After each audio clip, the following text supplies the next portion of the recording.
सेवापती. पितृ म्हणजे बापाची सेवा, मायबापाची सेवा. ऐका सगळ्याला, कामाचं बोलतो बरं का, कीर्तन कमी ऐकत जा. हो, 1,00,000 प्रदक्षिणा काशीला घातलं की तेवढंच पुण्य लिहून या. पुराणातलं बोलतोय मी. 1,00,000 प्रदक्षिणा घातलं काशीला तेवढंच पुण्य. परतवीला 3 प्रदक्षिणा घातलं तेवढंच पुण्य. आणि मायबापाचं एकदा दर्शन घेतलं तेवढंच पुण्य. मायबाप केवळ काशी,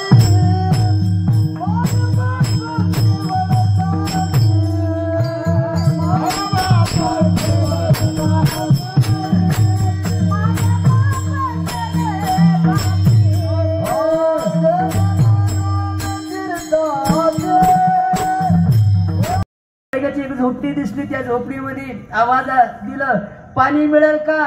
लगेच असणाऱ्या एका मुलीनं पाणी दिले. पाणी पिला आणि मुलीला बघल्यानंतर त्या राजाला असं वाटलं, माझी बायको मरून बरेच वर्ष झालेलं आहे, या मुलीनं मला करून घेतलं तर माझं संसार आनंदात होईल.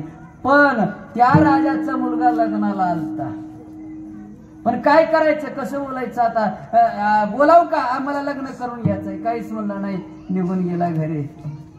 पण मुलीवर मन बसल्याच्या नंतर जेवण सोडून दिला, झोप येत नाही, काही येत नाही. 1 महिन्यामध्ये बारीक होऊन गेला. मुलानं विचारलं बाबाला, बाबा काय चिंता आहे तुम्हाला, काय त्रास आहे? सांगितलं. आता मला लग्न करून घ्यायचंय असं म्हणता येईल का? काहीच बोलला नाही, गप्प राहिला. परदाराला विचारलं, बाबाला काय चिंता आहे? सांगितलं, असा मी एका घरामध्ये पाणी प्यायला गेलो, त्या मुलीनं पाणी दिली आणि त्या मुलीनं करून घेतलं तर बरं होतं असं त्या तुमच्या बापाच्या मनामध्ये. लगेच असणार मुलगा घोड्यावर बसला आणि त्या झोपडीत गेला. आहेत का कोणी? आहेत, यामध्ये या. राजाचा मुलगा आलेला आहे. आनंद वाटलं, मध्ये घरामध्ये बसवले. राजा, युवराज आहात तुम्ही, काय काम आहे सांगा ना आम्हाला. काय नाही म्हणलं, एकच काम आहे. हो, तुमच्या मुलीला मी मागण्यासाठी आलो. आनंद वाटलं, एका राजाचा मुलगा आमच्या मुलीला करून घेण्यासाठी तयार झालेला आहे. आम्ही गरीब आहोत. हो म्हणलं, गरीब असू द्या, पण तुमच्या मुलीला आम्हाला पटराणी करायचं आहे. हो राजा, आमची मुलगी तुम्हाला द्यायला तयार आहे. मला नाही, माझ्या बापाला. बापाला? हो हो, माझ्या बापाचं लग्न लावायचंय आणि त्या लग्नासाठी तुमची मुलगी लागते. अरे तू तरुण आहेस, तुझ्यासाठी माग. नाही म्हणलं, माझ्यासाठी नाही, बापासाठी आहे. का देत नाही तुम्ही? सांगितलं, आम्ही द्यायला तयार आहे, पण माझं एक अट आहे.